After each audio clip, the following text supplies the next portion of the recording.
Hello, welcome back. GovDoc Breakdown, no opinions, just facts and summaries of government documents. We are back at it again with a May 20th Supreme Court opinion, Libby versus Fecteau. F-E-C-T-E-A-U, Fecteau, I think is how you say that.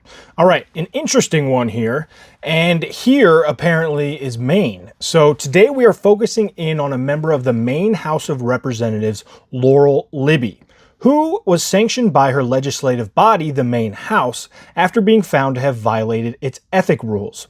The allegations against her stem from a posting on Facebook about a transgender high school girl who won a girls' sports competition. And her argument was that transgender athletes should not be able to compete in girls' sports. The Maine House argued that this put the student in danger because Libby used the student's name and photo without her permission.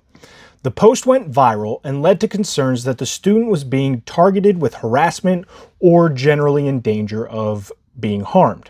The Maine House voted to punish Libby by taking away her ability to vote or speak in the legislature, and Libby's argument in response centers around the fact that what she shared was already in the public view, like social media and local news reports, and that the Democrat Party majority House is punishing her for her political views, not because she actually broke any clear rule.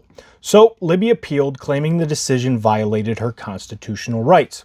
While her case is still being heard by the lower court, Libby asked the Supreme Court for emergency intervention to restore her voting right in the meantime, and the Supreme Court ruled in her favor in a 6-2, possibly 7-2 or 6-3. It's unclear how Justice Kagan voted in this one, so that's where the offset of the number comes from.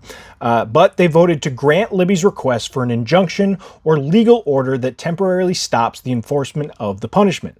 This means that she can vote again while her full case is still pending.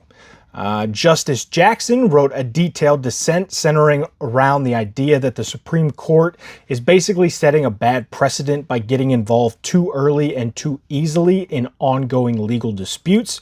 And the other side of the argument on that, Libby's claiming that her inability to vote damaged her and her constituents who voted her to represent them, which is where the immediacy was required.